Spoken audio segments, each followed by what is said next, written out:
alaikum, shalom, shalom, hotep, Islam, alafia. What's going on, family? What's going on? We are back. Yes, we are back with another episode 57. Man, with my good brother King Simon. Man, I've known this brother for over 10 years now. So it's a pleasure to actually get to interview him in the flesh. We met at the UMA. Yes, UMA. Yes, sir. Big up to our dear late brother, Alton Maddox, the warrior lawyer that Yes, sir. defended Attorney at war. all of them. Tawana, even Cochran said that he couldn't carry his suitcase. That's how bad Attorney Alton Maddox was. They had to disbar my brother, born July 21st. Yes, sir. So let's take a look into your bio real quick. Yes, sir. So St. Anthony Brown, doing business as Brother King Simon and Simon Templar. Right. He worked with SOB's nightclub and Irving Plaza from 1995 to 1998. Temptations in Brooklyn, New York from 1998 to 2010. Marcus Garvey Center from 1998 to 2000. And Nicholas Brooklyn from 2011 until. Right. Mr. Brown evolved beyond music and entertainment into a higher calling, promoting self-reliance, self-knowledge, health, and awareness.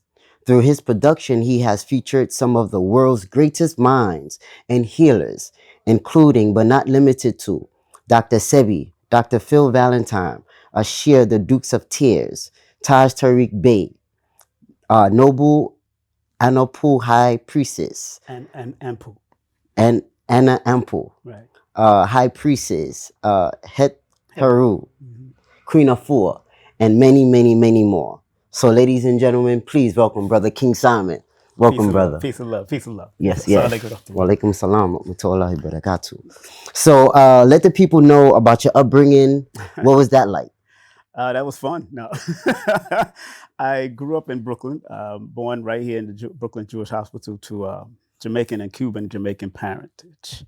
My family came here from Jamaica and Cuba as nurses, paramedics, and they came and started assisting and working in the different hospitals, from Cumberland Hospital, St. Mary's Hospital, Brooklyn Jewish Hospital. And from the late 40s, they've been here. I was born in the 60s, late 60s. Okay. My father was a nightclub owner. The year I was born, he opened up a nightclub. So that's what got me into being a promoter. And, he ran a nice little night lounge where a lot of different nurses, doctors used to pass through. And right on Prospect Place, right here in Crown Heights, Brooklyn. And I had I was raised. So, being the first son, I realized that he always used to show me off in these places. I remember the club setting. I remember the lights. I remember the round tables. I could actually look at a round table, a small round table with a candle on it, and then everything will open up to see what I remember about my father and he's still alive. He's remarried and down in Florida, but he was a very good decor setter. When he set up decor for parties and all that, and my mother, she wasn't too much into that. She was working and all that, and then but my mother was definitely a woman that worked at Chase Manhattan Bank and different places. But my father was a paramedic and like I said, a club owner. And then, as I got older, we moved from Crown Heights to Clinton Hills, Brooklyn, Clinton Hills, Fort Greene, right there at Atlantic Terminals, Atlantic Co-ops.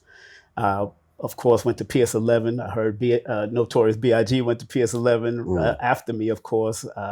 Then from there, went to junior high school in LG over there at Academy. Academy, of course, it's Francis Scott Key. Went there.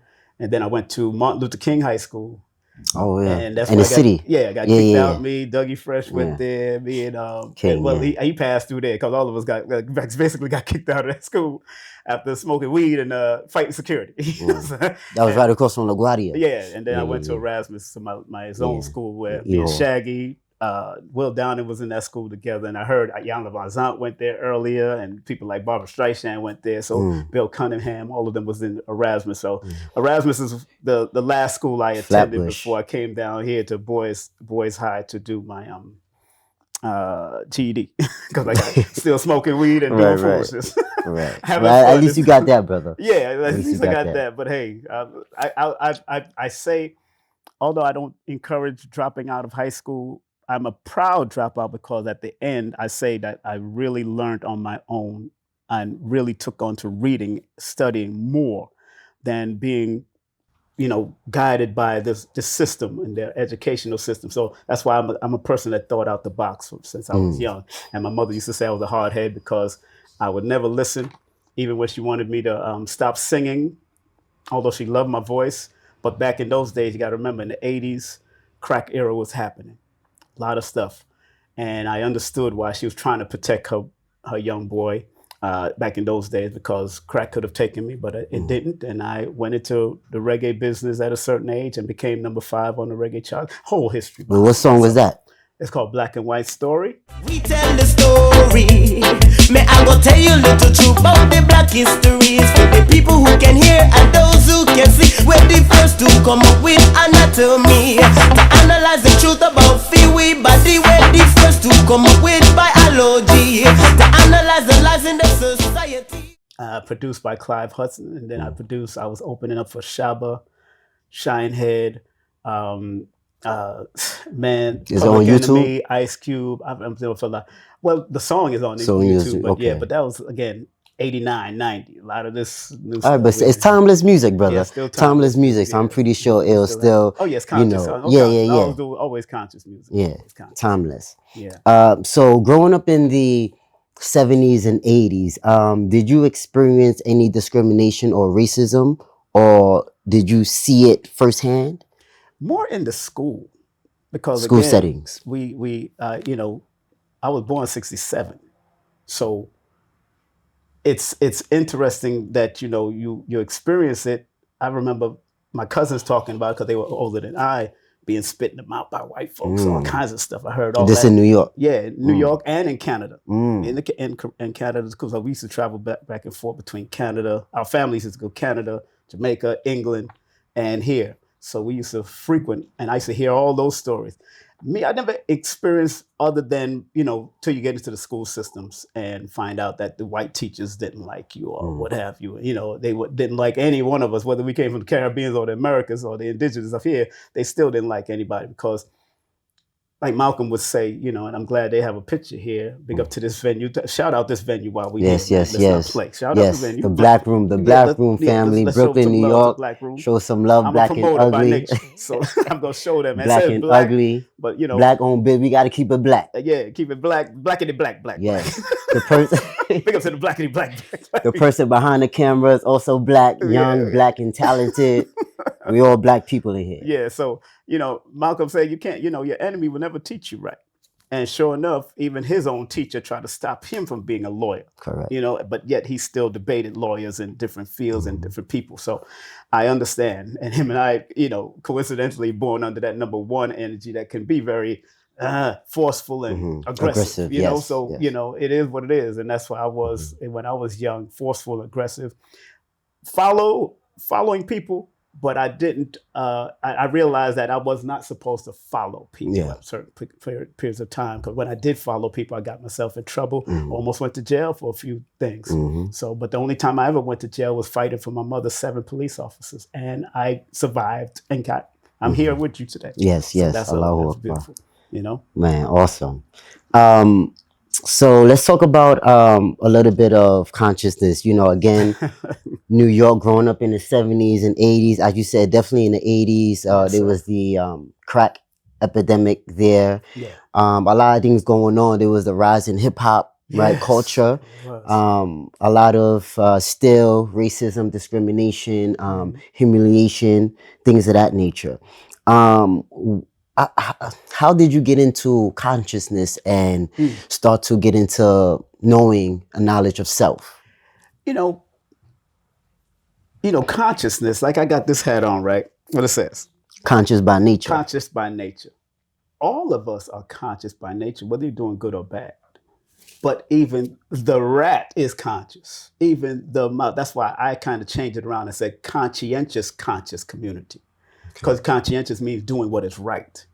Conscious community, or what they call a conscious community, is no real brick and mortar conscious community, only by word of mouth and by airwaves is what we consider a conscious or a woke community today. But back in the day, when the word was bellowed out, was a person like Steve Biko that called out conscious community or consciousness or conscious space, because there's really no community. But what I tend to find out is that while growing up back in those days, when I got to consciousness, it was through music, reggae music, through the R&B music, because you had James Brown singing "I'm Black and I'm Proud." You had Nina Simone doing that thing. Then you had your Bob Marley. I had Bird and Spear. You had all of these people that was doing conscious. Jimmy Cliff, who just passed on, who was a friend of mine. Matter of fact, at the Ansar community, not too far from where we're at now here on Malcolm X Boulevard, Jimmy Cliff is the one that inspired me in 1986 to pursue my reggae business. Reggae, because he said, religion is just a school that we go through. He said that to me. And I was cooking in that restaurant at that time, making You used to breakfast. cook too? Yeah. Okay. Yeah, family, when you come from Caribbean family or people from South, down South, we way down South, but at the Southern family, they know how to cook. True. You better know how to cook. You wasting people time. So I learned how to cook from young, from my parents and my grandparents, my mother, my father, very good cooks. But I worked in the Ansarullah community restaurant as the whole wheat pizza maker, but also used to cook the curry goat, help to cook the curry goat, the chicken and all that kind of stuff. So Jimmy Cliff came through, and Ted Mills from Blue Magic, and African Bambaataa from Zulu Nation, and a lot of entertainers came through that we met. And then even later on, Jay-Z came through. All these people went through. Daddy O was there with us back in the day. So I seen the rise of a lot of stuff, and I got to mix and mingle in the 80s in that community, because I stayed there from 84, 85 to 88. From that community, then, of course, we moved on. But I remember Imam Isa, who people call Dr. York today. Imam Isa, Al-Hadi al-Mahdi, that we used to call him, he created a persona and created a new name for himself, Dr. York. And then he was performing and singing all these different outfits. And I was there when that whole thing was happening too. So, and I almost was an opening act for him, because he recognized my reggae singing, and he named the group that I was in that community called Pazion, after his group was called Passion. And then he named, but hate, not him, it was hate from people inside the community that didn't make that that opening act manifest, because they was going to put money into me. I found out just later they was going to put money into all that I was doing, because I was a good singer. It's just like I couldn't gather the band, and the band wouldn't stick together. Because, when you play in a band, people want to make money still. But if you just rehearsing, there's no money made until you're being booked. Exactly. So consciousness was different, because remember, I was in there in 84, when I was 84, 85, from 16, 17 years of age, around, about to turn 18. But I was also 5% at 14. So getting knowledge of self from that point of view in junior high going into high school was also because we had to learn our lesson. We had to split the 110, 1 to 20, 1 to 36. We had to know or we get beat down, which gave me the discipline to even want to study and constantly, again, leaving school, getting kicked out of school and all of that. So those were very pivotal moments in my life.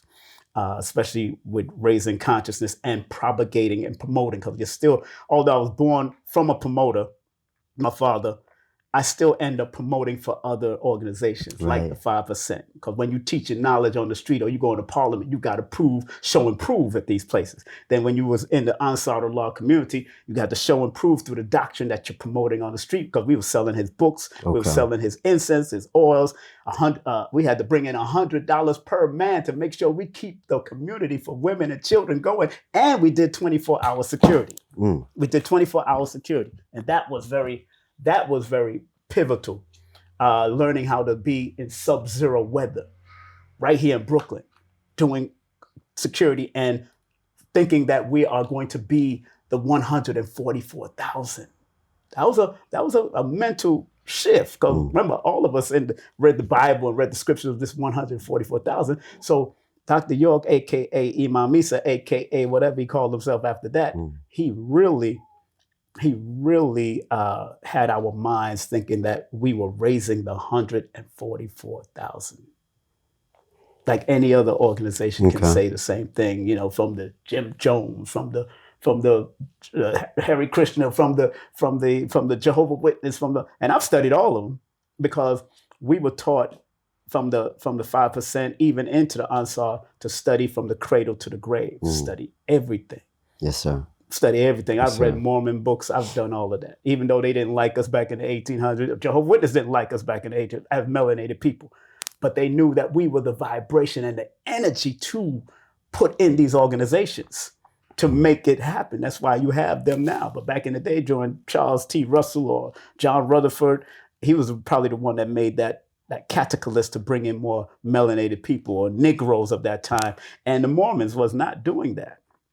So we got to also think, what type of energy, whether you're born here or the Caribbeans or any part of, what kind of energy do we have to stimulate consciousness around the world? Because we are the original people of this planet, all 196,940,000 square miles of it. Facts. And that's what the most honorable Elijah Muhammad taught us. That's why I don't claim just America. I don't claim the other forms of America, the Caribbean. I claim the whole 196,940,000 square miles, which is our throne to rule the whole universe. 76 quintillion miles of the diaspora of the universe. So we was taught this type of mathematics back in the day. And that's what was so important about being raised in consciousness, because you had to put in the work and you had to cross-reference. Yeah. You had to go on. Back in the day, those who were old enough in here, remember, we had to go into the library, give our library cards, our ID to go and see and read certain books. Certain books ain't on Google. Right. Stop it. They ain't on AI. Certain books are out of print as well. Out of print. Matter of fact, I just lost 1,500 books in storage. What? Because of a crazy thing. You should have gave that to me. Brother, you know I love books. Gave that to me. It was a mishap between me and my son, and him and his wife was going through it, and boom, we lost the storage the next day. They sold it immediately. They lost a lot of stuff, not just mine, but theirs. But when people are not communicating, especially in relationship or consciously communicating, getting back to your point, if you're not consciously communicating on a conscientious level, we lose things. We lose property. We lose our mind, like Dr. Khalid used to say.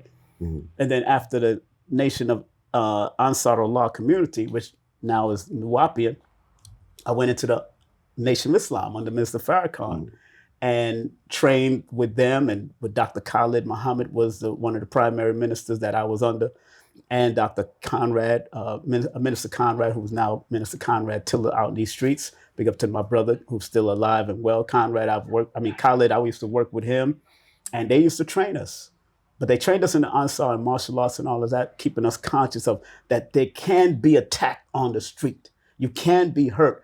There's a point in time that men have to say they're going to protect the women. That's why our women don't trust us to this day. There's a conscious not trusting of us, because there's no true protection. Back in the day, you touch one of our women back in the Nation or the Ansars, we surround you and beat the two people down or the person. We send two men in the circle, all 12 of us surrounded, two men in the circle, and then we disappear after we finish doing what we got to do.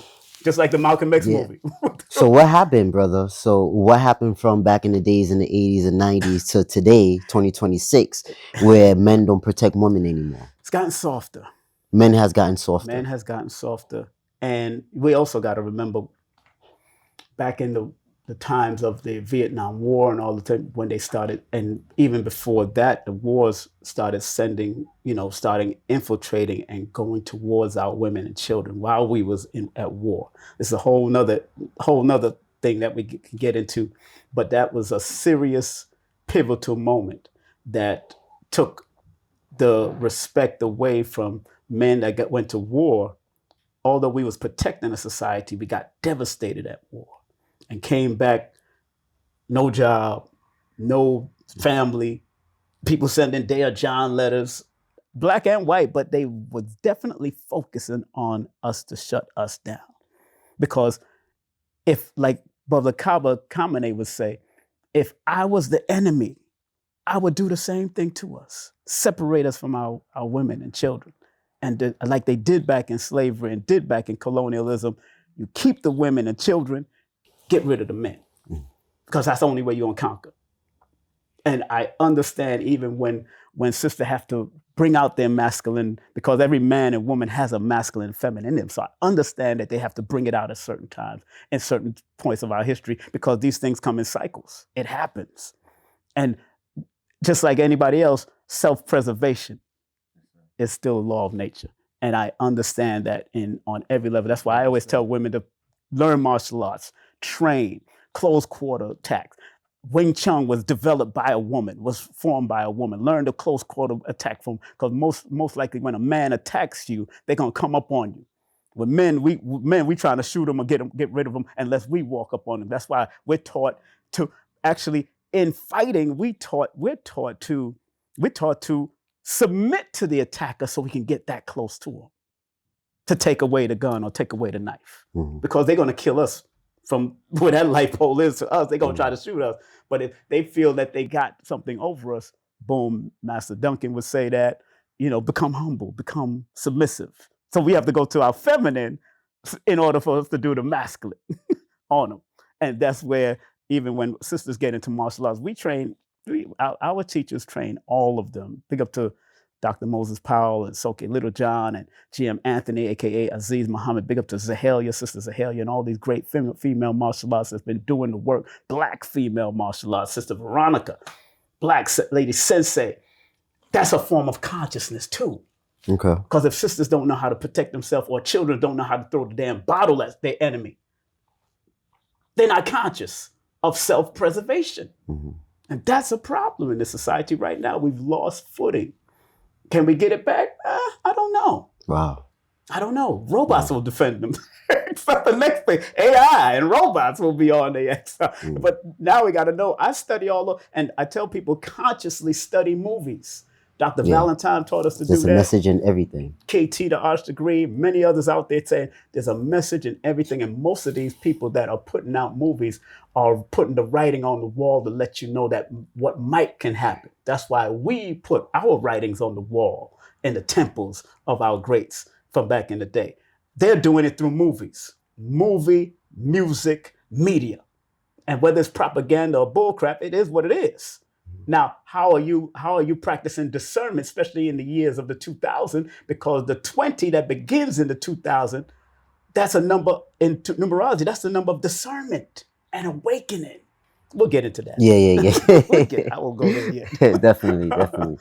I want to get into so you went from the Nation of Gods and the Earth to the Ansar community to the Nation of Islam. Yeah. Why so many organizations? Usually when you meet someone, they'll just mention one, or they may mention two, but you went to three separate organizations.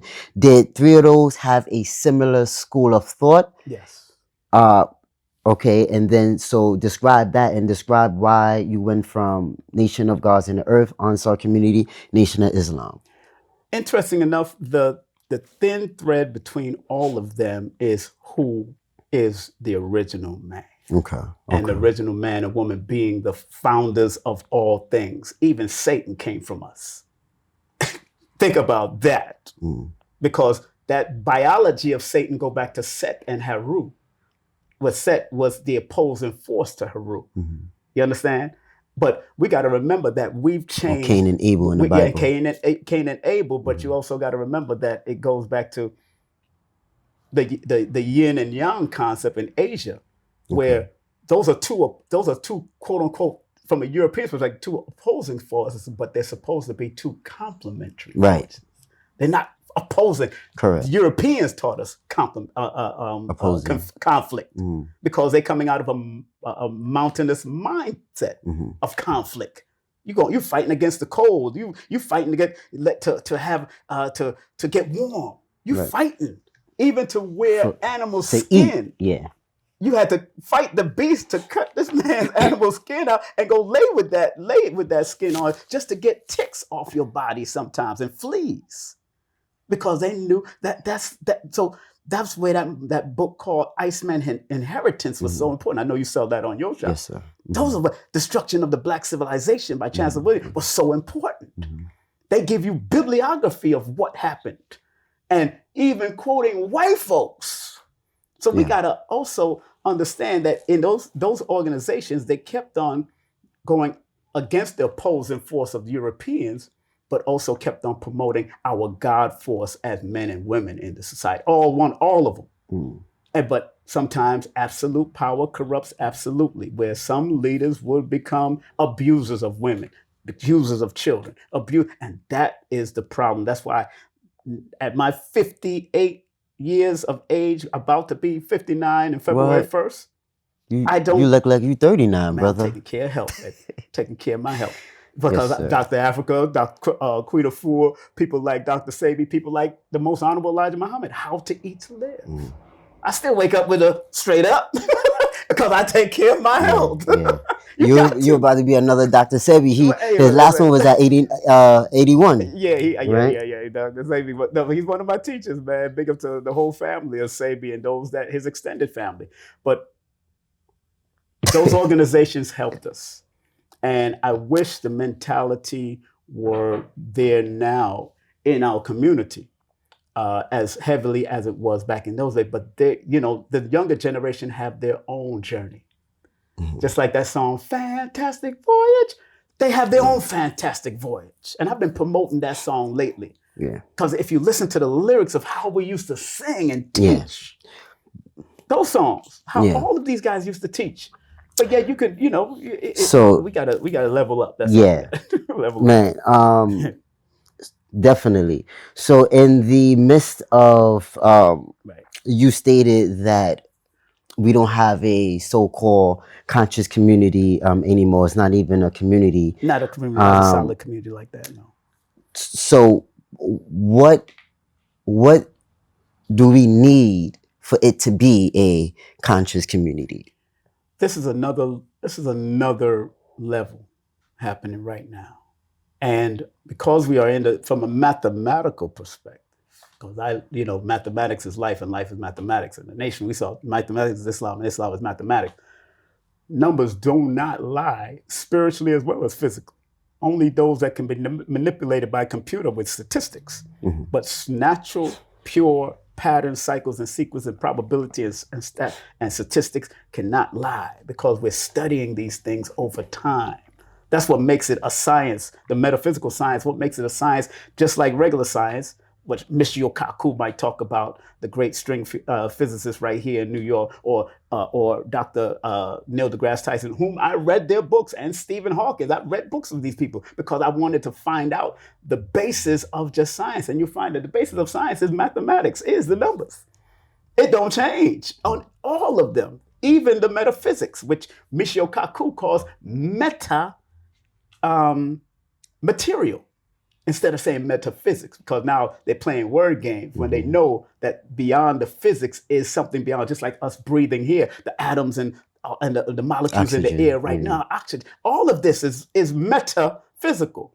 That's what breath, that's what spirit is, metaphysical. So we're not looking at that level, but what can change now, because the great Bobby Hemmett said years ago, and being in his class was very interesting because Bobby was one of those people that said what he meant and meant what he said. He's Sagittarius. That's how he was, born November 28th. He do what he do and make it happen. And Bobby Hemmett said, maybe we're not supposed to unite the same way that we did back in those days. We're not supposed to be in that same communal thing heavy like that, because we already did everything we're supposed to do on this planet in the physical realm. We built the edifices that they can't build up to this day. They're still trying to mimic it. We built the temples. Those things was just a reminder. If you study ancient history, you'll find that the preparation was always to leave here. They was always preparing to leave, because we know that this meat sack is not supposed to stay here forever. So once a man, twice a child. I'm now 58. I've been 8 years in my second childhood, enjoying every moment. Yes, I go through my ups and downs. Yes, I go through semi-depression, but I always go back to either my books or I watch things that will keep me motivated. So I tell the younger generation, study the ancient history of Ma'at and why they always said, before you leave this planet, make sure that your heart is a featherweight of good. Make sure your good outweighs your bad. Especially the young people. Some of you old people, I don't know. But at least if you're still alive, your testimony can still be written. Keep on writing it. Make sure whatever you do, young folks, you know, because I got 9 children, 15 grandchildren. So knowing that I have that and telling my children this and telling my children, it don't mean that they're supposed to become me. It's supposed to mean they're supposed to move with their own discernment. I got 2 daughters that's not talking to me now because I understand. I wasn't connected to their mother like that. It was a one night thing. I knew what it was. I was in the clubs. I understand that. Consciously, I understand that. But forgiveness is the highest form of healing. Yeah. And until we learn to forgive. Yeah. It's hard. It's hard to forgive. Yeah, though, but it's not easy. Yeah, but when you get older, you don't want forgiveness for the things that you may have done wrong. You want forgiveness from some of your friends that you're close to this day, but you won't even forgive your parents. You won't even forget. And I'm not saying you're going to forget, because yes, forgiveness is a hard thing, because nobody going to forget somebody who molested them. Nobody going to forget somebody who fondled them. Somebody going to forget somebody who beat the hell out of them back in the day. You know, I got tortured. I didn't get fondled. I got tortured by my cousins. Just for not eating, for just eating somebody else's food, but without knowing that, because they didn't have their name on it, or for just talking too much when I was young. Because as a child, you want to talk, because you just came in this realm, and now you learn to talk. Okay, in Jamaica, they call you a chatterbox. Say, boy, you chat to blood clot much. We are chat for. You know what I'm saying? And of course, I got beaten down in my young age. By my male cousins on one side and by my female cousins on the other side. So I understood that. But when I look back at their history, consciously, my cousin got beat down by their stepfather, or my female cousins got molested by men that was either dating their mothers or whatever. So that, again, you see the cycle continues. How we break the cycle, that's the next thing that we have to do, is break the cycle. Because whatever's happening on this world, whatever they becoming, whatever genre, whatever gender they becoming, it's something that's manifesting for a reason, because this world is the learning realm. That's why you got people that love animals, literally love animals. Literally. And they got states that supports that. Right here in America. In India.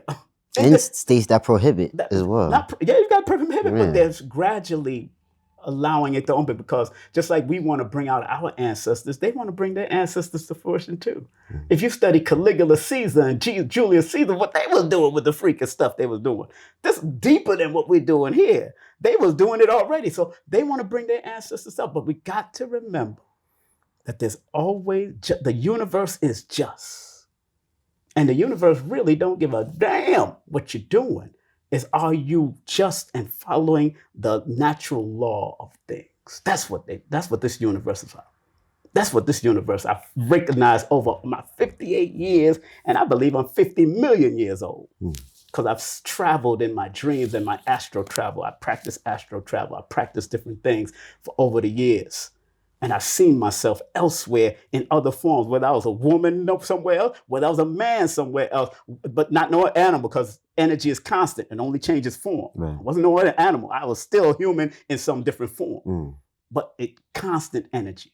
And I realized even slavery, I've dreamt about that. I've dreamt about traveling to Orion.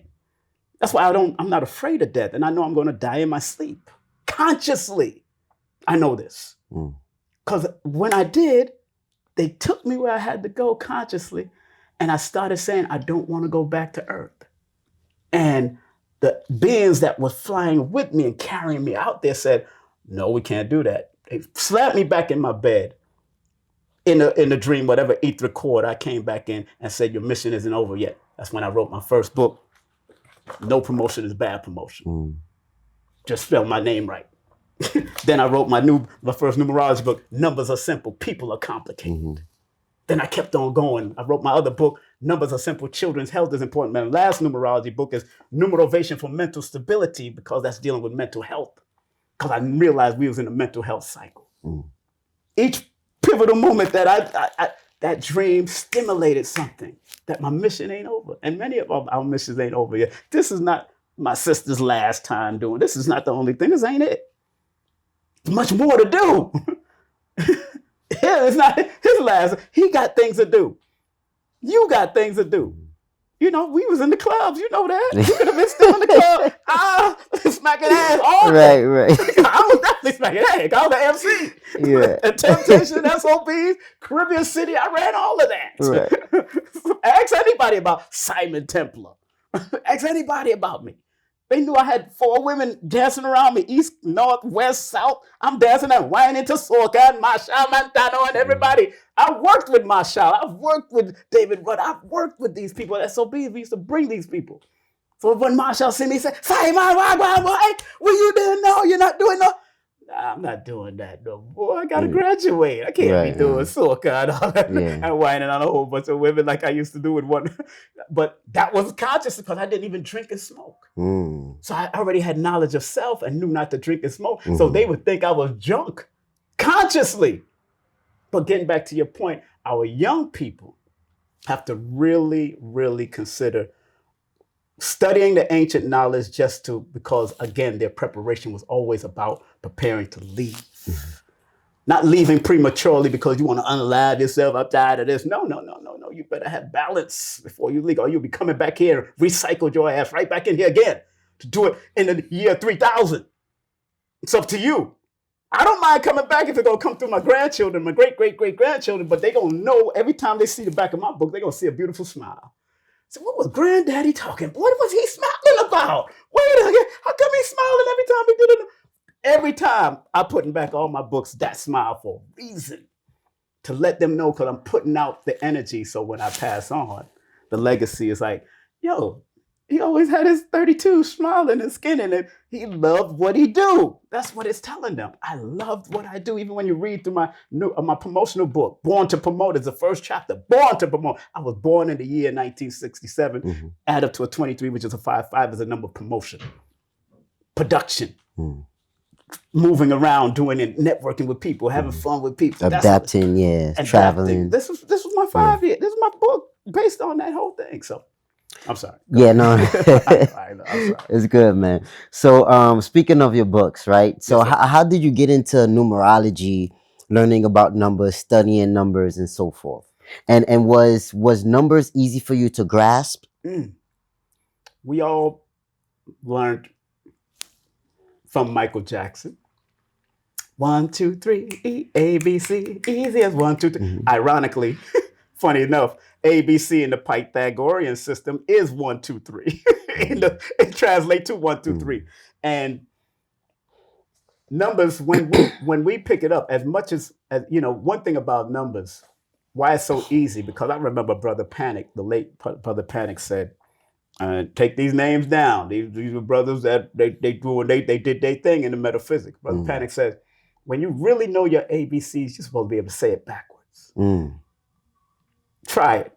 Anybody in here say they were ABCs backwards right now? You keep on. You'll definitely falter and mix up because it's not that easy. Right. And we didn't learn it that way. Exactly. We learned A, B, C, D, E. There's a word for that. Learning through music. I forgot the name of the word. I taught on that before. I forgot the name of the word, but there's a word for people being able to teach through music and all that kind of stuff and all that stuff. So, but numbers, you can actually count backwards from 100, count it down. If you want to focus, you count from 500 back down. Easy. So it lets me know that is the easiest modality to get into. But my start into it is watching my grandmother send birthday cards to everybody when I was a child. She used to send us to the mailbox to go mail out birthday cards. She had those who were old enough remember those big cards all the time. And she sent in birthday, and they would always get there on time. Next minute you hear a phone call on the rotary phone. Miss Lillian, the card came right on my birthday. The card came right before my birthday. She sent it to Cuba. She sent it to Jamaica.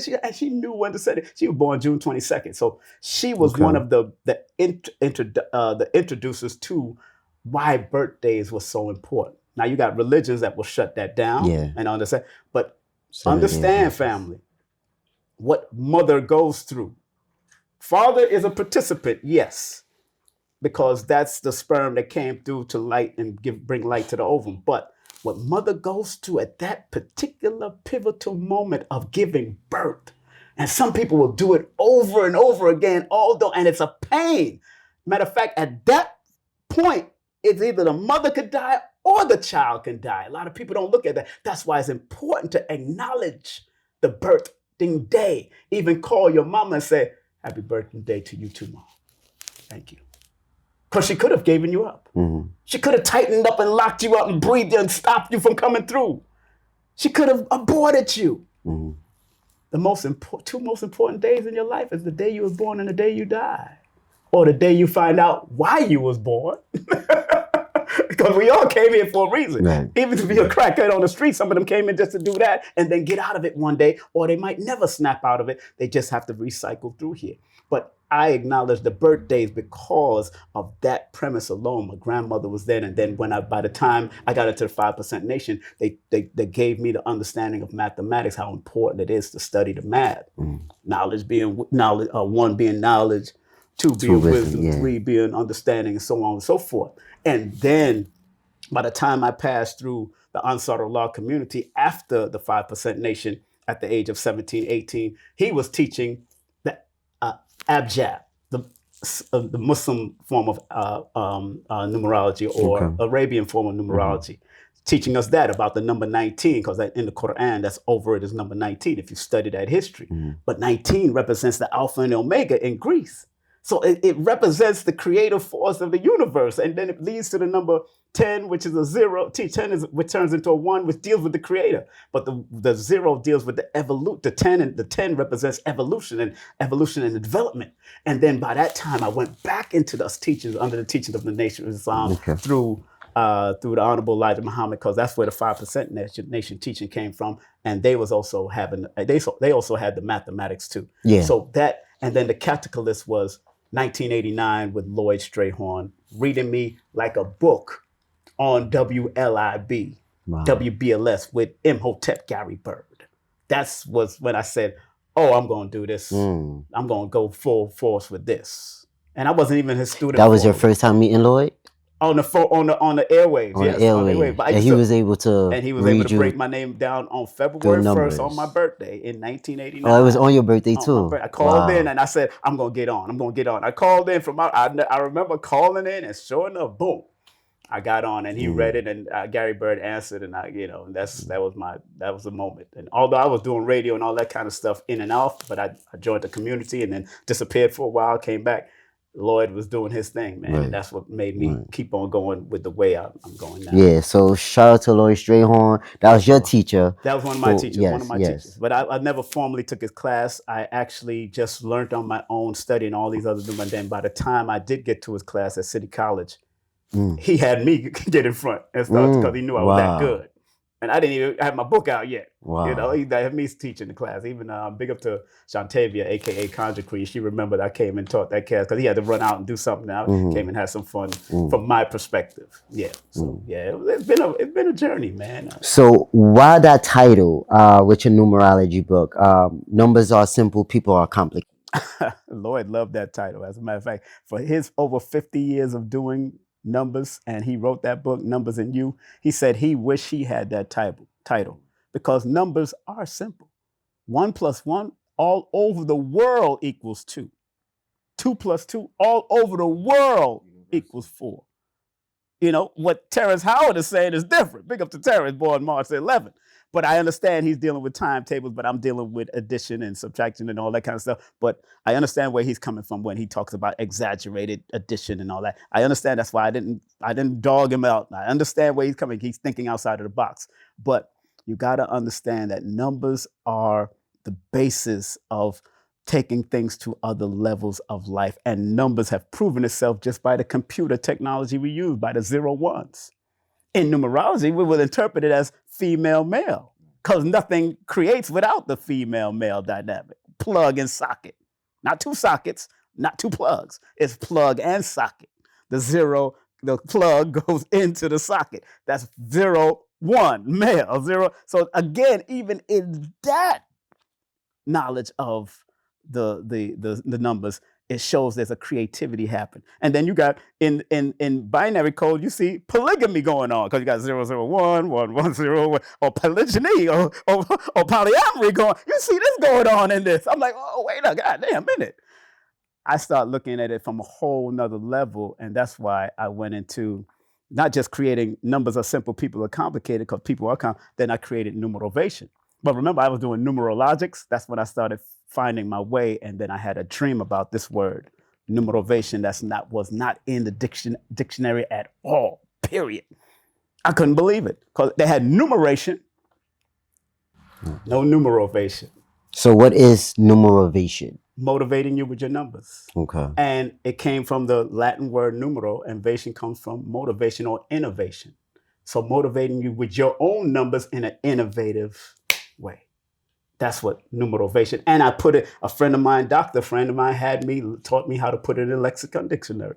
Now it's in the lexicon. I put it in the urban dictionary first. I wasn't satisfied. I just feel because anybody could put it in urban.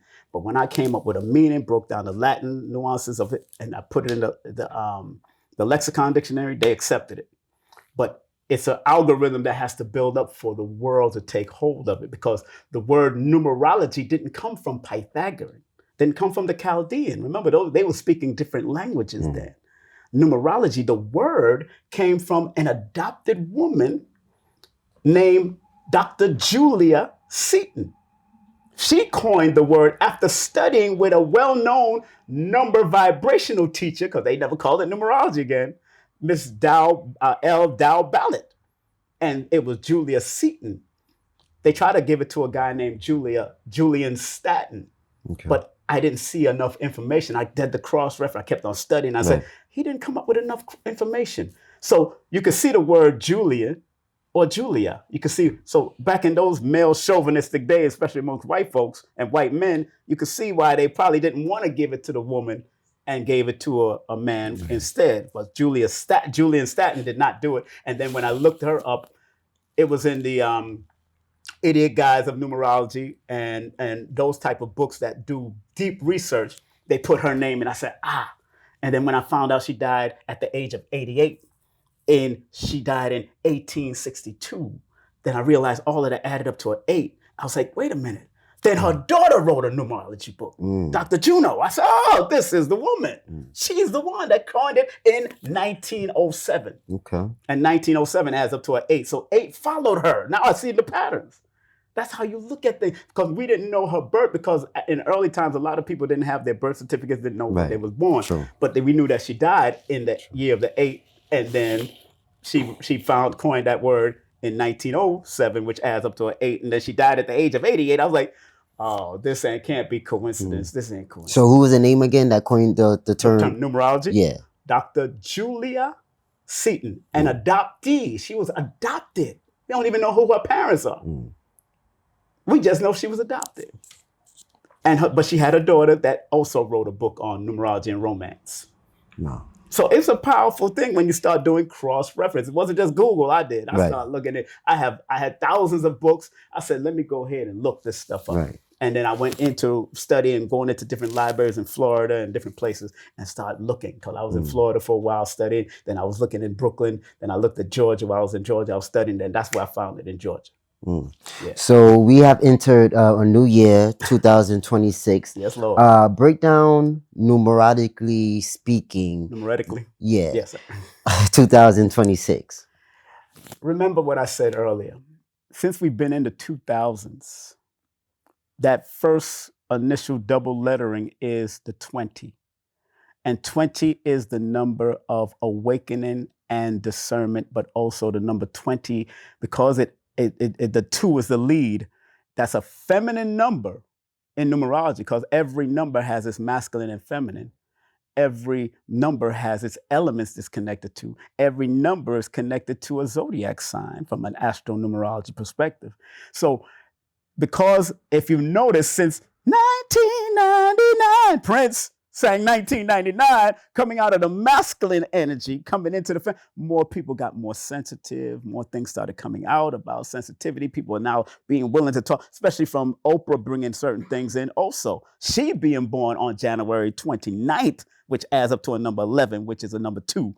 So that era of when she came into, going into that sensitivity of women starting to reveal and talk their stuff and talk about what they was going through, the molestation and all that, all of that from The Color Purple, everything started coming out even more and started getting more stronger towards the end of the 90s. those mid 90s all the way coming into, it started revealing itself because we knew we was coming into another paradigm from a Gregorian calendar. And a lot of people, let me clarify with our people out there. I know everybody like to say, oh, the Gregorian calendar, man. That's cute. It's cute. And I like cute.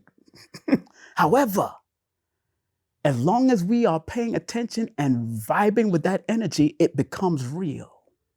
So even if, like Jewish people, this is what they do. They still have their Jewish calendar of 5,000 to 6,000 years in their calendar that they still honor and respect in the inside of their house and their temple. But when they come out to Caesar's land, they still respect that. So we gotta learn how to give unto the Lord what is the Lord and give unto Caesar what is the Caesar's. So if Caesar is Gregorian and you know your Lord's calendar, whether it's Jewish or Kemetic or Dogon, then okay, practice That's why Malcolm X told us, keep your religion in your closet. If that's what you got, that's what you do. But you got to come right out here in this society and pay attention to the vibration. But we, because numbers did not come here to control us, it came here to guide us. We can use these numbers and manipulate them for ourselves because we are the connectors to this mathematics. And we got to learn how to use the GPS because numerology is just like a GPS, or numerovation is just like a GPS. You put in the right address, which has 173 Malcolm X, or it has, and then it triangulates what's going on in the neighborhood and take you to where you got to go. But if you don't need it, then you know how to get away from the trap holes or the traffic, then you know what to do to get to the same destination. Just like 7 plus 3 equals 10, 8 plus 2 equals 10, 9 plus 1 equals 10. It's all the same thing. It's just two different multiple ways to get to the same answer. You don't, and I tell people, my clients all the time, don't try not to always depend on things. Use numerology and astrology as confirmation because your intuition, the Creator already gave you how to be intuitive and follow your gut feelings with relationship and all of that. But we get clouded by this society. A lot of society have thrown us off through music, media, and movies. It's thrown us off to that we don't even follow, to the point now we are consulting Chat GPT for consultation. Chat GPT is a counselor now. He licensed. I don't know how that happened. Chat, can you tell me? Chat, can you tell me? And I understand. This is the age of Aquarius. Are we tipping the age of Aquarius? We're not even fully in it yet. We're tipping the age of technology. I understand. We're tipping the age of the rebel. I understand. I see Godfrey, comedian, coming out with Rebel with a Cause. I understand. That's a smart man. He's a Leo. That's smart because in the Leo age that we're in the Aquarius age that we're in, Leo can benefit it if they have knowledge. And I know that brother have knowledge for even doing something like that with the Rebel with the Cause. But 2026, going back to that point, I ain't forget. I ain't forget. 2026, like all of the 20s that we're in, the first portion of it, the 2-0, because in Indian in certain Vedic numerology, they remove the 2 numbers before it, like 19 and 20 and all that. They remove that and only deals with the double numbers in the back. However, I believe in looking at things from a holistic perspective. And again, in the 20, it's dealing with the feminine energy. And if you look at the flow line of the number 2, let me draw it out in the air so y'all can look at it. Number 2 is a curve on top and then a line on bottom, depending on how you do it. Some people do the whole curve and all that, but the consensus of all the numbers is the curve on top and the line on bottom. The curve represents the feminine aspect, and the line on the bottom represents the masculine aspect. And that means the curve is the hook that's supposed to be promoted in this day and time. And the masculine is supposed to support it, not pervertedly, but respectfully. That's how deep it gets if you understand the vibration of these living energies called numerals, numbers.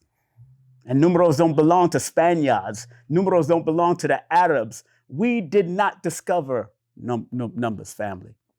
Please be clear about that. These patterns, cycles, and sequences, and these symbols already existed. We just turned on the light finally and realized we got to use these things to get to computer technology. To this day, we're doing it. We had to use these things. Because remember, Romans was using what? Roman numerals. They couldn't do a goddamn thing with Roman numerals. Till you had the 0 1s, which they say come out of Arabia through the Moors and the Muslims of the Moors. But no, it goes even further than that, because they say numerology is around 11,000 years old. But some older numerologists from 1931 says it could go even deeper than that, because you're finding it in every aspect of the world. And you find it in patterns of the bees, patterns of the butterfly. You find it in the patterns of the turtle.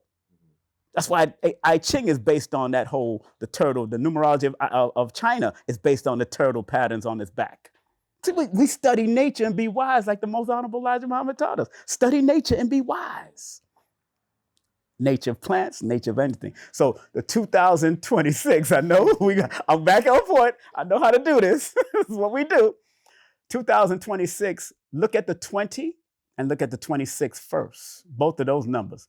Because in numerology, especially compound numerology and double numbers, 20 has its own particular meaning, and 26 has its own distinct meaning, where 20 means awakening and discernment, or awaken to some great purpose that you came to do.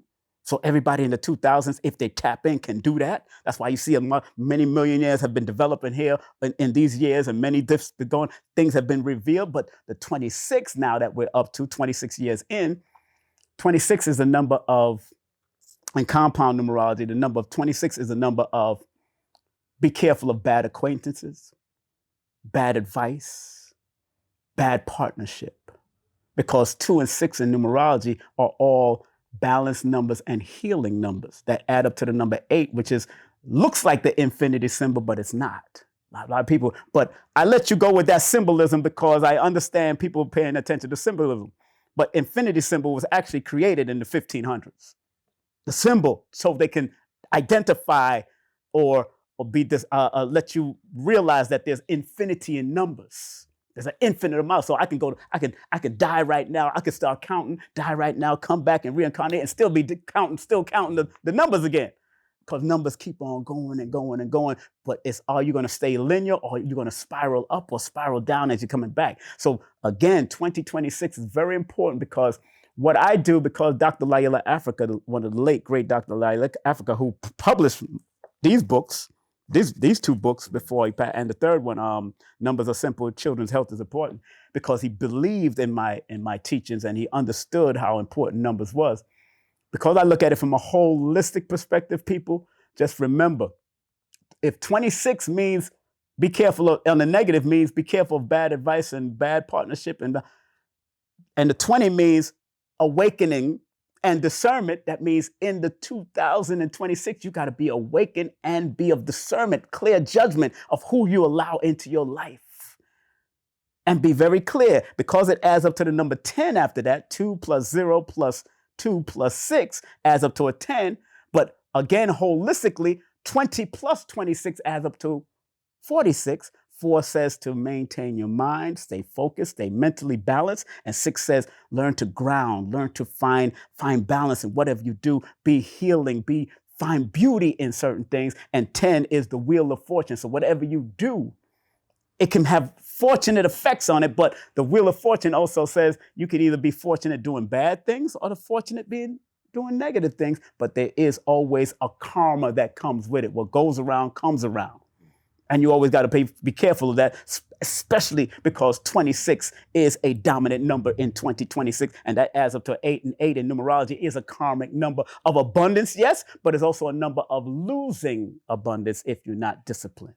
So again, I can speak about this for hours, because I'm not just looking at it from 2 plus 0 plus 2 plus 6 equals 10. Mm-hmm. No, I can look at breaking it down backwards and forward, because everything is a reflection of each other.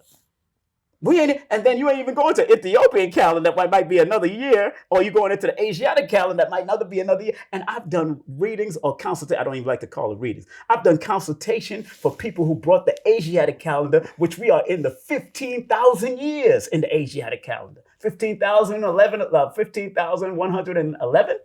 in the Asiatic calendar. Then you go to the Ethiopian calendar, might be 217 being 218 or 2017 or 20. 7 years behind, so to speak. Then you go to the Chinese calendar, might be 5,000 year calendar. Jewish calendar might be another 5. Again, there's whatever calendar you be. The Dogon has its different calendar. Whatever you into, just remember that as long as you come out into society in the Americas or anywhere you at, you got to adhere to the vibration of that, or learn to use all of them and for your own benefit. That's why Dick Gregory, who we worked for, I've worked with before, Dick Gregory used to say, if your bank and your stores are closed during holiday seasons, whether it's Jewish or other, you celebrating their holiday. You are celebrating it by default. I don't care if you believe in Kwanzaa or whatever. They ain't closing it on Kwanzaa. They closing it during Jewish holidays and certain Christmas. We just got Martin Luther King holiday very recently, as far as almost a good 20, 35 years. So we got to think about so again, like I said earlier, we can manipulate the energy and use it to our benefits. Don't be afraid of numbers. A lot of people are afraid of mathematics. Don't be afraid of mathematics. Because they think it's spooky. You are walking and living mathematics.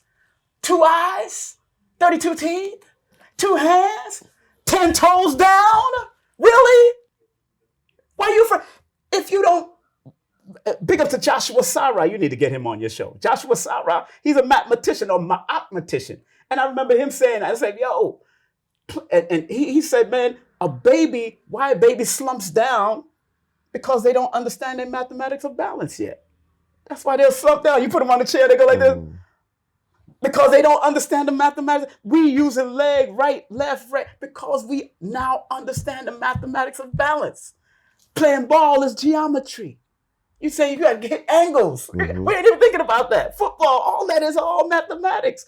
Big up to Joshua, big up to Kaba Kamene that said the same thing as a teacher and an educator himself. So this is, 2026 is a beautiful time, but because it's a number 1 year cycle at the end, when you add it all up and break it down, new beginnings, new relationships, new people, but it also could be negative beginnings. I mean, in my one personal year cycle, I had my first time ever had my a root canal moving my teeth for the first time ever. I love my teeth. Having my wisdom tooth taken out. I didn't like it. They took out 2 of them, one from this side, one, but I still have the other 2. I said, I'm not going back to the dentist for that. I know how to clean them now. And one dentist told me, yo, the only reason we take them out is because it's hard to clean. I said, that's the bogus answer you got for me? Oh, hell no, I'm going to show you. I'm going to clean these things. And the last time I went to the dentist, she said, I'm very proud of you. You really kept this thing, because I was determined. Because as a child, when I was in Jamaica visiting a family member, my aunt took us may she rest in peace, Aunt Tiny took us to the dentist. And after the dentist finished and did us, they said he offered us either candy, like the blue pill and the red pill and the blue pill. He offers either candy and a toothbrush. I took the toothbrush. As a child, I took the toothbrush and said, sis, you can have the candy. But I still took the candy from her when I needed it. But my mind was like, I want to keep my teeth clean. You know what I'm saying?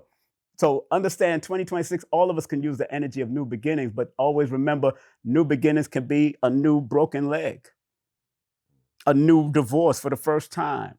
You got your ass whooped for the first time, or you whooping somebody's ass for the first time. You haven't had to lay hands on them in a while. Now you laying hands in a 1 year cycle. You know what I'm saying? Or new business, new baby, new relationship, new children, new family, new things coming in to enhance your life. And again, everything has its duality. So always be willing to offset the negative by keeping on a positive vibration of this 2026 vibration. Again, with that 20 being a discernment, awakening, and 26 being very mindful in the compound numerology, being very mindful of bad advice, bad partnership, all of that comes along with all of this. Bad money management. All of that happens with this thing. That's how deep it gets, man. But people ain't willing to go that deep. This is too deep. It's deep. But I love it. Yeah. So now, how many people would you say you help with numerology or numerovation? And what was your fondest memory thus far? My fondest memory was an artist whom we all know, but I won't mention his name, calling me on Father's Day last year and said, I watched you on Billy Carson. He texted me first and said, King, I follow you. And he said, if you don't believe who this is, and he texted me his name in the phone, I was like, believe who this is. He said, check your Instagram, you'll see that I follow you. But he said he watched me on Billy Carson's show. that is one. Billy Carson. I even won an award. One of my fondest is also winning the awards for the best numerology series on Forbidden Knowledge TV. Big up to Billy Carson and his former wife Elizabeth. So those people, that was, and I was in a 11-year cycle, which is a Fame and Fortune cycle, and that was the second annual Forbidden Knowledge Awards. 11, 1 + 1 = 2. I won the award. And something made me buy this outfit, buy this look. I just dressed to the T. I know I was doing the red carpet and everything for them. And they said, and then all of a sudden, I hear my name called. I was like, what? I almost cried, man. Because it was, I almost cried on stage because, and I mentioned my grandmother, like I said with you. I mentioned Lloyd Strayhorn. I mentioned my children, and I said, how did that moment feel? Man, in the arts theater in Miami with all them people there, and people screaming my name and saying, so you could tell people, that friends that came down, that I deserve it. That I deserve it because they know I put in this work for many years. This is not. A lot of people, by the time they win awards, people think you just popped up out of nowhere, but they don't know it's the work you put in. This store didn't just pop up anywhere. It's the work you put into even put it in the way you put it, just to make it culturally adept to Malcolm X Boulevard. I know this street. I know what was going on down there back in the day. I know Angela Yee might have something down here. I remember she had a store. I don't know if she still got it back in the day. So, but I know this whole area from the 80s. Y'all don't know. This is, some of y'all ain't even that old. I know this from 88, 84, 85. I know taking the bus down to Bushwick Avenue, going to classes in 84 to learn this knowledge at 16, 17 years of age. That's why I know this, because I live right up here. So I know this area, and I see the change, and I see. It was called Malcolm X back then? What was the street called? Reed. Reed? It was Reed Street? It's Reed Avenue, I think. Reed Avenue back in the day. Oh, yeah. See, some sisters shaking head. Yeah, right, it's Reed. Yeah, Reed who? Well, I don't know who Reed is. Reed. But you could study the history of these people's names, but Malcolm X Boulevard, Malcolm X in Harlem. And remember, I used to work on Malcolm X Boulevard in Harlem also, because I was in the Nation of Islam working in their bookstore. And their temporary restaurant back in the day. So, man, it's so much. And this is probably the first question. What about the time? What was your fondest memory? Yeah, that was one of the fondest memories. Definitely that. And another fond memory was when Lloyd said on Sonetta's show, he said, Simon is the numerologist for the future. He said that on his show. And to hear one of your teachers and inspirations say that, that's like Dr. Valentine showing me love, and all these people. All that award meant so much because I know where I came from with it, and the battles that I had with family, being the quote unquote black, I call it the gray sheep of the family, dealing with number. I'm the gray sheep, because that's a mixture of white and black. But black, I ain't claiming that black sheep stuff, and many of us here are black sheeps of the family or gray sheeps of the family, because people didn't understand what road we took, or what road we decided to. Even opening stores like this is not an easy thing to open, especially if the consciousness of the people ain't ready. So this is word of mouth. What's the name of the place again? The Black Room. All right, just want to make sure you shout it out. 173 what? Malcolm X Boulevard. All right, and that adds up to 11. Master number. Okay. And so what does that mean, like business-wise? Business-wise, it's a fame and fortune number. They have to promote. They have to stay spiritual, and they have to be willing to expand without going down the road of controversy. And be very careful of people that try to deceive them, because 11 is on its negative is a number of deception by other people. Especially people, I notice how things are working. I won't say anything else. You got to be careful of people. You don't know who's in this, because there could be a bunch of deceivers in this building that might try to sneak in here and take stuff. So you got to be very mindful and make sure things are secure. On the other hand, the sister should always, and it breaks down to a number 2. So definitely, although it adds up to 11, which is a double masculine, it breaks down to the number 2, which is a feminine number, which healing is very important. Companionship events is very important. Consultation will be very important here. Because of the 1, she should pay attention to electrical. 7, you got to pay attention to the water, and because the flow of water in here, and the plumbing. You got to pay attention to all of that inside a building like this, And then the 3? And the 3 is fire. That's a fire. 1 and 3 is fire. So fire alarm should be strong, and making sure that everything that your cameras are working too, because again, that's electrical. Things might cut off every now and then. You got to stay focused. Am I making sense? Oh, I just say she's shaking her head, family. Y'all live. Y'all ain't seeing this, but I'm good at this. This is not, I'm not new to this. I'm true to this, like David Levy, one of my old partners would say on BLS. I'm not new to this. Dope. Yeah. So dopamine. If you can go back in any era of history, what would it be and why? That's powerful. That's powerful. I would like to go back to the building of what they call the pyramids. Ancient Kemet. Kemet and in Mexico. Okay. But we got to remember, the mouthpiece was Kemet. All the pyramid buildings started in Sudan and Ethiopia. They were the mothers first. So when they started building, like over here was the mounds. Then they started growing into what you see now in Mexico. We can't negate that. That was one of the pyramids, because that's when we didn't have all of this, and we were still building profound things that to this day they still can't mimic it. Right. Japan tried that joint, it fell apart. One of the Japan or China side tried that, but it fell apart. So what? And I'm not gonna believe in just aliens came and did it, because it was the most honorable Elijah Muhammad said that the mothership was built here and then went out there. So something about us here, we got to tap into something, because every time I dream, it takes me to a certain thing. I remember I was sick as a dog during the Million Man March. 95. I didn't go.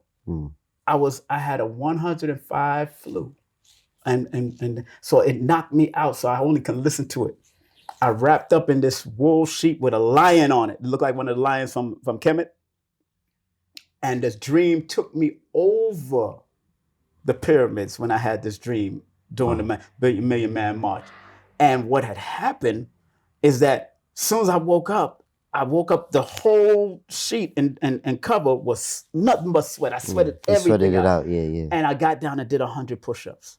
But it was already too late. It was like 4:00 in the afternoon, so I couldn't get over there. So I just listened to it on the radio and just sat there and cried with whatever was going on. But I know that I already seen the pyramids from my own perspective. I already traveled there in my dreams, my astral travel. And that dream carried me so much up to the sun that all I seen was water dripping down. So when I woke up, that's when I seen the sweat. Let's put it like that. I seen all the sweat. I wet up the bed like I pissed up the bed, and I didn't. It was just me sweating. The whole thing. I sweated out the whole thing, and I sweated out the cold. I needed that sweat. And big up to Queen. She's doing a sweat soon at the 88 sweat. I'll go support her.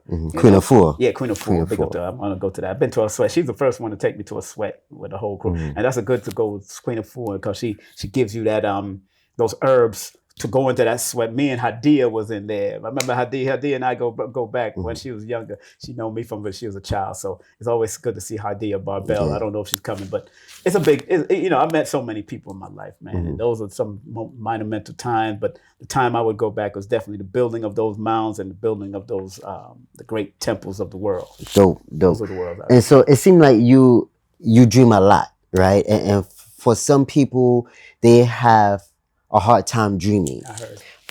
What would be some advice, things that you may do, or maybe it's natural, I don't know, that helps you dream?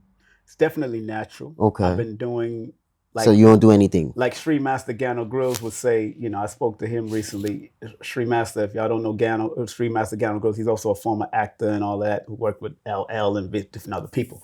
But he called me the other day and he said, when I heard him talk, he talked about recordings, because in our consciousness, there's a lot of recordings of our past. That's why some people do past life regression and all that. I'm very careful about promoting past life regression, but big up to my hypnotherapist that helped me, Kendall Cobbs, if you want to check out Hypnosis with Kendall. She's been doing it for 26 to 27 years. Helpful, very helpful. And if that's a form of therapy you want to go to. But people that are having problems with dreams, I always suggest, I never want to tell people how to dream or what to do, even in meditation, all that, because if you had no legs and no arms, would you still fold your legs to meditate and do all the lotus position? Of course not. You'd have to do it naturally here from the thought patterns that you have, the thoughts. Yeah, but water is a good conduit for dream world, because water is the natural conduit between the physical and the spiritual realm. That's why when you look at a dead body, the water or liquid has been gone, because it's transforming and going to where the steam world, going into, that's another realm it's going to. And big up to the movie Constantine, because it reminded me, whoever seen Constantine, anybody seen Constantine back in the day? All right, with my man Keanu Reeves. He always been doing metaphysics movies for years. He born September 2nd, like Cat Williams. And Cat Williams is very metaphysics, and people study what he does. But both of them are born under the same day, same birthday. And again, that number 2 is an intuitive number, a metaphysical number, also can go into metaphysics. So water is good. If you're a water sign, it works even better. With, like my mother says, she hardly dreams. Right. But she get deep thoughts when she goes to the earth. She's an earth sign. Mm-hmm. She's a Taurus. You know what I'm saying? She's an earth sign. Fire signs can work around candles. Earth signs should work around the earth.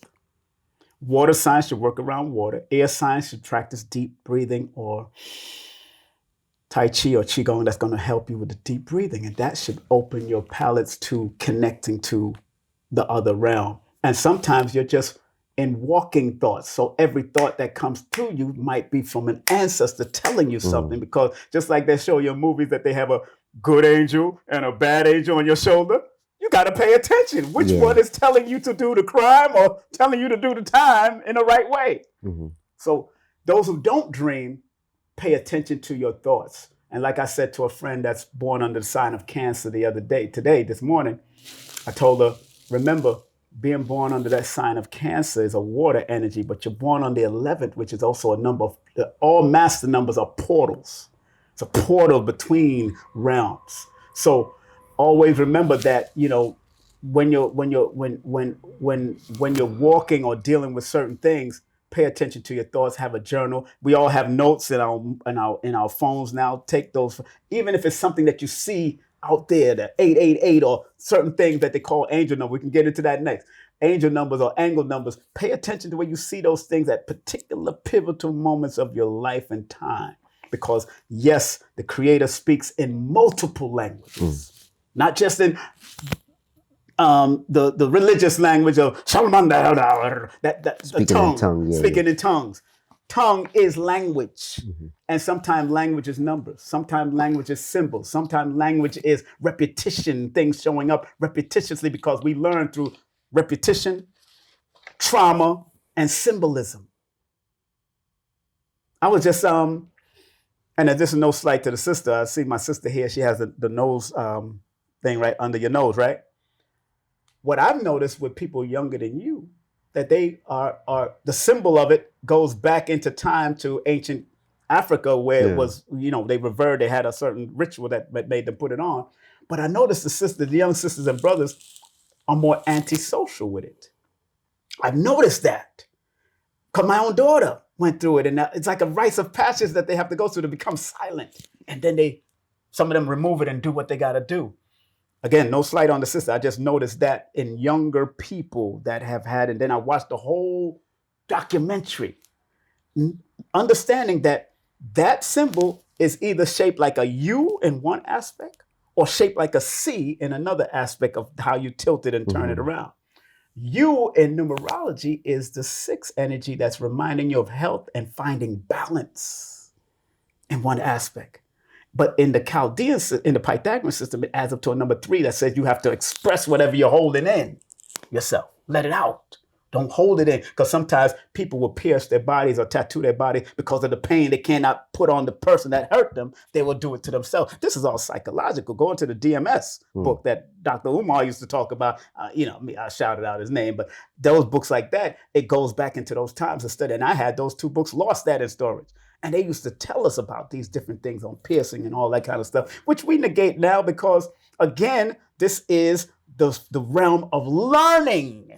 So people are going to learn through whatever they are doing to themselves, doing to their bodies. I had piercings in my ear and my nose when I was younger, but I understood the religious value of it because I remember the ring that I had in my nose represented 360 years of knowledge, or 360 degrees of knowledge. And the ring that I had in my ear represented another 360 degrees of knowledge, which made 720.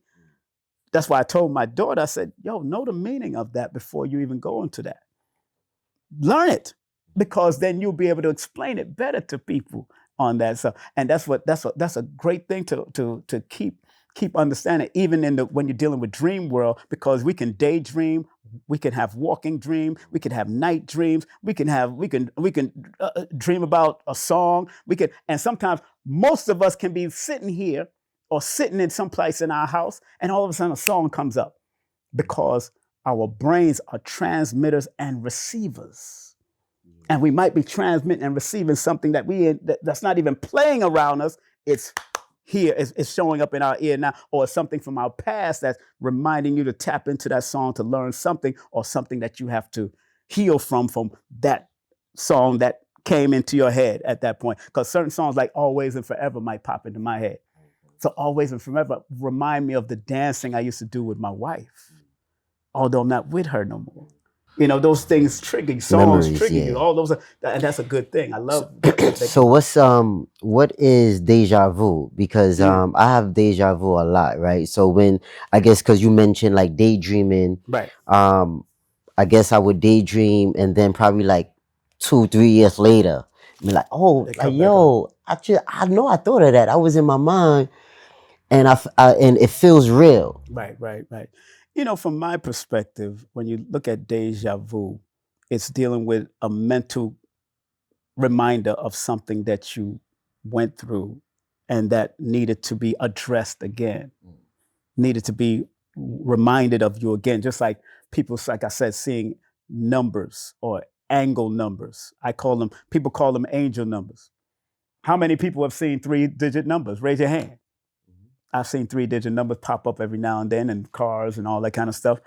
At that point of time, what did you think when you seen those 3-digit numbers? What was going on in your life? That's why it's called angel or angle, because if you look at the word angel and angle, it's the same letters. It's just mixed up. Just like Santa and Satan. Go figure that one out. God and dog. Let's go figure that one out. So we gotta be very careful of these words. So again, when you see these things, and deja vu is one of those things that's just a reminder of why did you see that? Did you see it before? And what is it that you had to learn from it that is popping up again?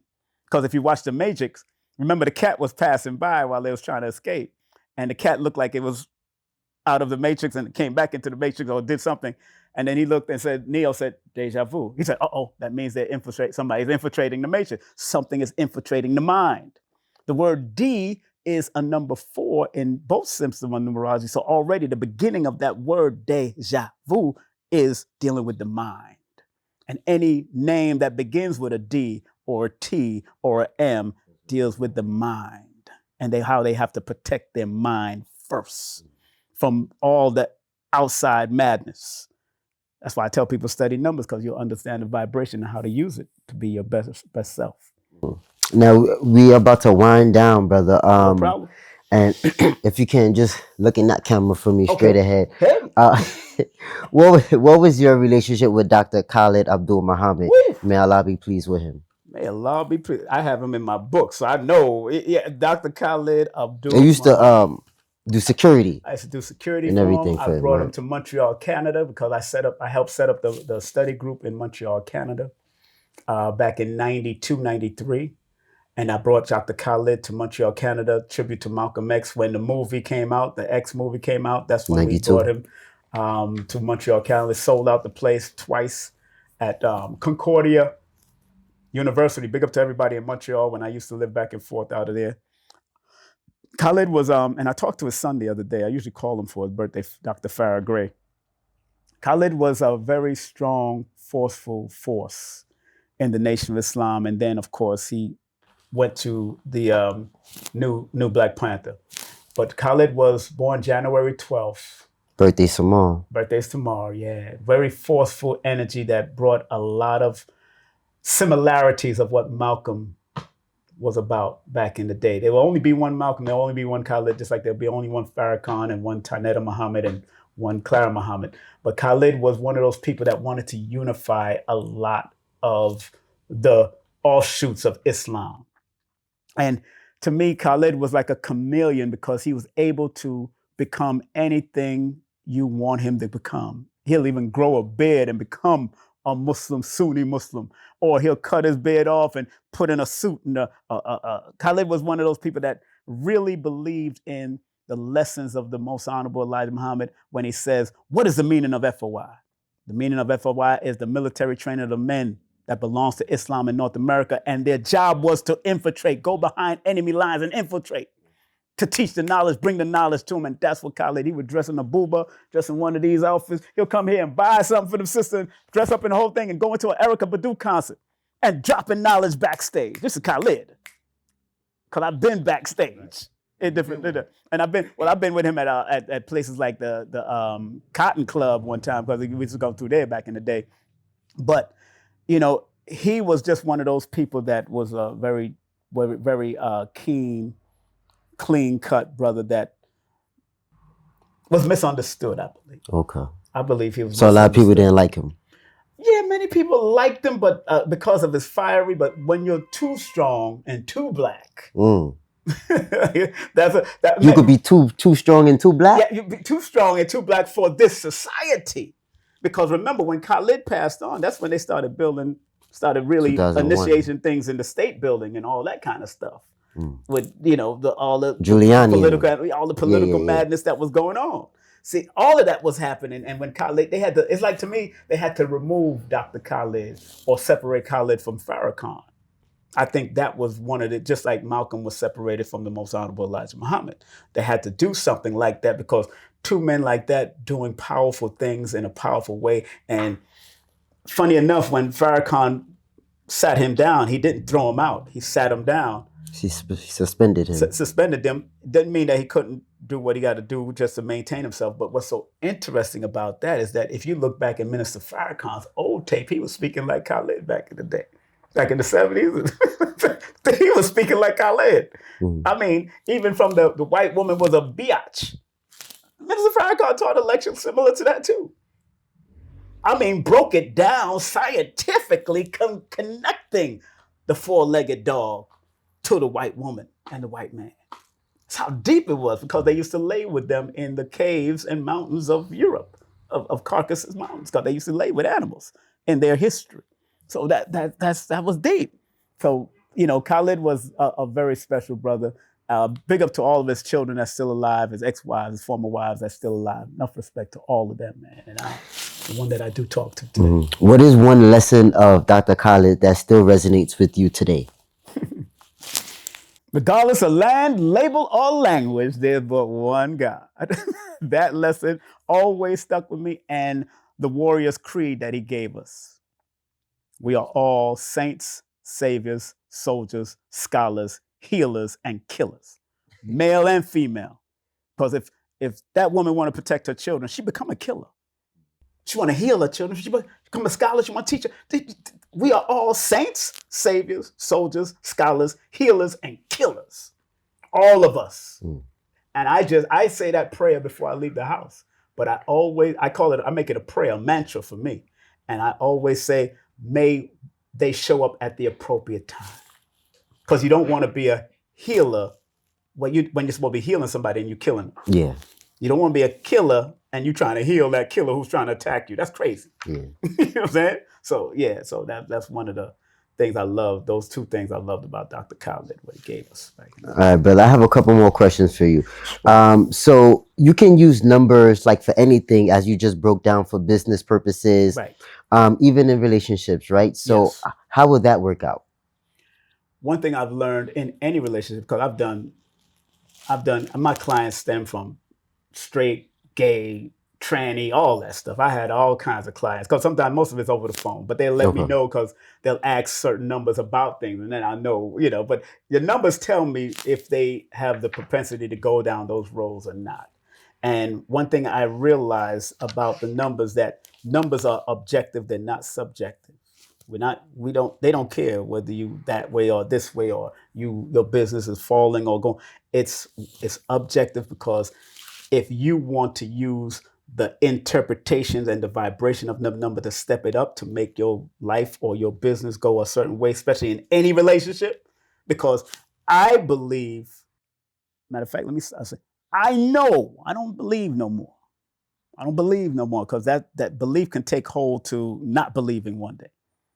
I know that using these modalities in a spiritual way can help any relationship. I don't care what relationship you're in. Can help any relationship understand themselves from a vibratory level, the positive and the negative nuances of the relationship. It's just like this brother Kwesi knew me from the beginning of my journey of writing and putting out books. So when you have relationships, you have to. What I've taught him now is not the same way, because I constantly studying. I didn't even have Chinese numerology under my belt or Japanese numerology under my belt. I didn't have none of that on them, but I knew of them, but I didn't have all of that on my belt. But when it came to relationships, you have to understand that sometimes you could be born under a certain vibration, but you're still holding on from traumas of your past. So that can make you fall short of the glory of raising to the highest level of your vibration with your numbers with that person. So what I do, even when I do it, that's why I stopped doing relationship consultation, because I realized that my relationship consultation family is a rack. Should I say that again? A rack. Y'all know what a rack is? All right. It's a rack, because it breaks down. It's so much mathematics that I have to do to see the positive and negative of the two, the name, the first name, the middle name, the last name. And then I want both parties on the phone with me for 90 minutes to 2 hours. This is because this is serious, especially if you're going to get married or you're trying to save a marriage. And I would even refer you to counseling, because numbers is not it, because we have to put on all the armors of God. You don't put on the head armor and don't have your chest armor and your arm armor. Nobody in the military does that. In any military, you got to have your legs all the way down to your toes. You got to have armor. So if you're going to put on that armor, even if you're religious people, I respect all religious people, but if you're in the Bible and you don't know that there's a book of numbers in the Bible, something wrong with you. And most of us never read the goddamn book of Numbers. And I don't mean to call it goddamn, but I just saying, a lot of us never read that book. My father, a minister, just read the book. And he's been a minister for so long. And he's 80-something years old. He told me, because of me, he started reading the book of Numbers. Minister. So many of us are so in revelations, but everything has a number connected to it. They talk about 7, this, 7 trumpets, 7. Why is all these numbers? 6666, man.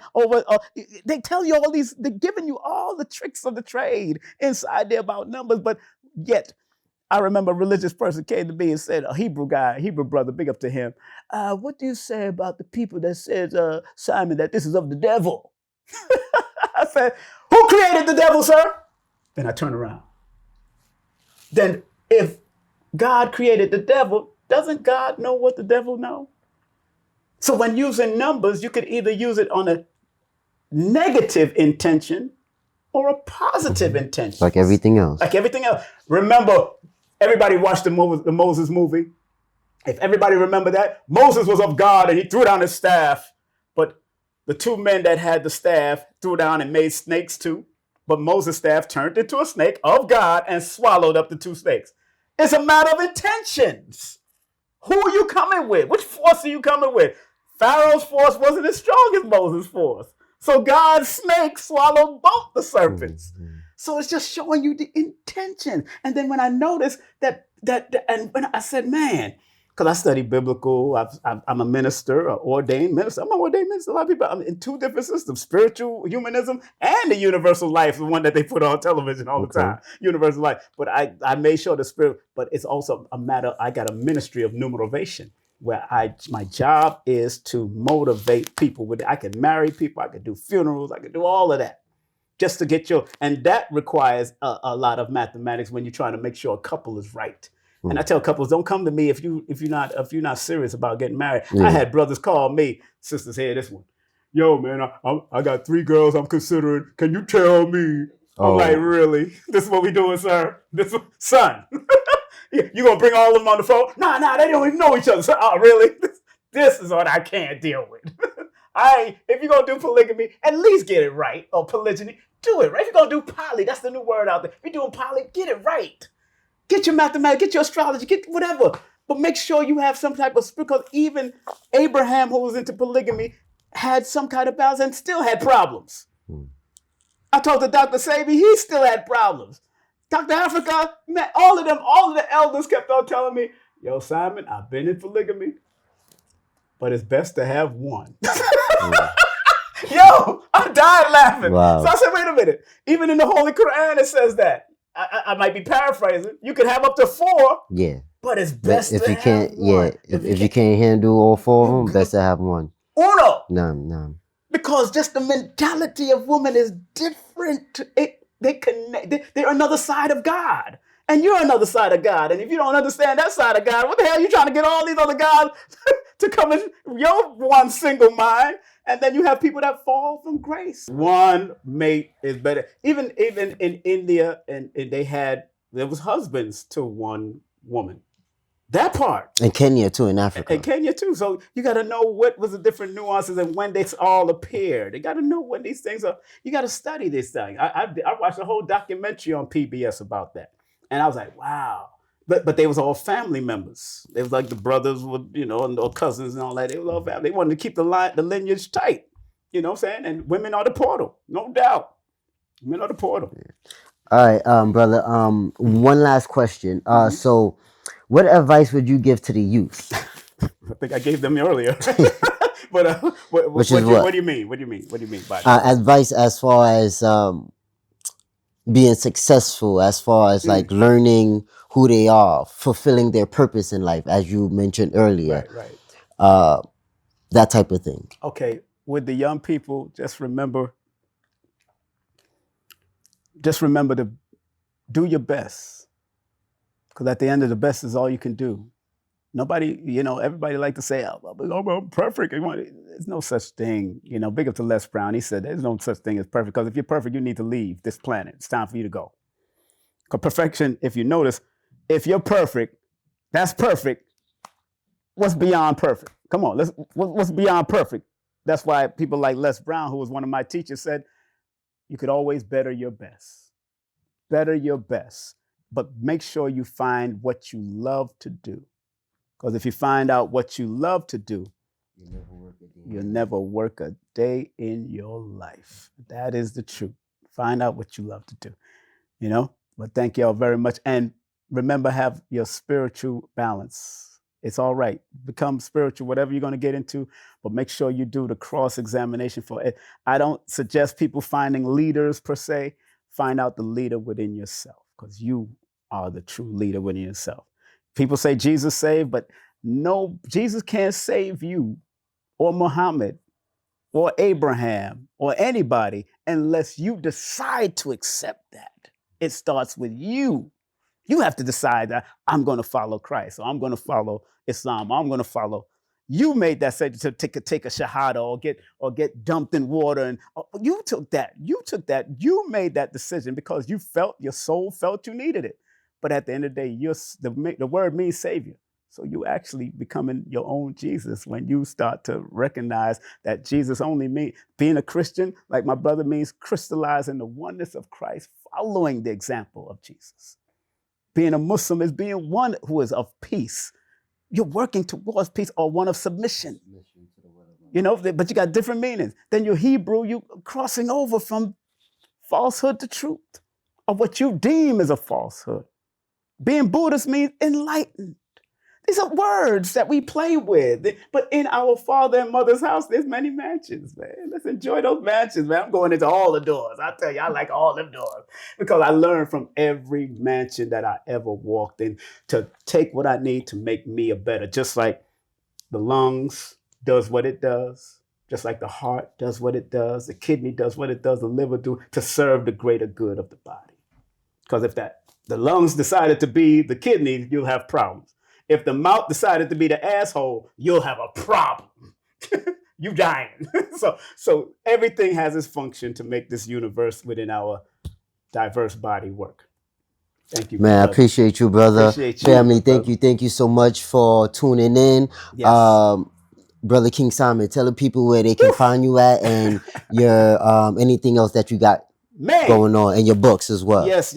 You can get all my books on my on Amazon, of course. All my books are on Amazon on the King Simon, or you can go to my link tree / King Simon the Numerovator. That's NUMEROVATOR.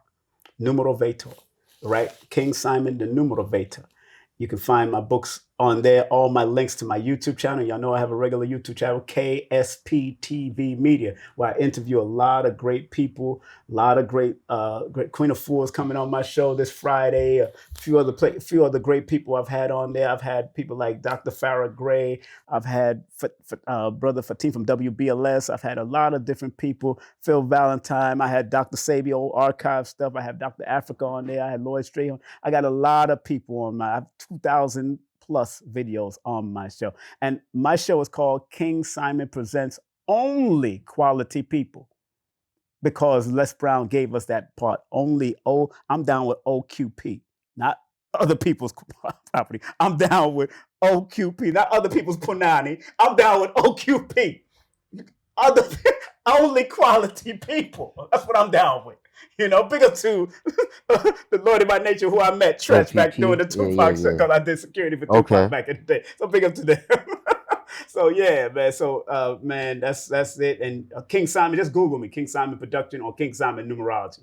Just Google me and I'll come up with everything. Numerovation. I'm the only one teaching Numerovation. You go to my Udemy on Udemy and get my 2-hour course. It's an introductory course into Numerovation. I'm the only one on Udemy that teaches Numerovation, because that's something I created with the co-creator, the creator, also helping me out through a dream to bring that to fruition. But thank you, Brother Quasi, for all that you do, my brother, all the time. The years I've known you, brother, and the family. And thanks to this beautiful place, this beautiful, intimate spot. Y'all look like y'all do spoken word up here and all kinds of stuff. This is what y'all supposed to be doing. Yeah, intimate. Keep it intimate. That's right. I would do it. That's for sure. Intimate spoken word. Standing room only. That's what I would do.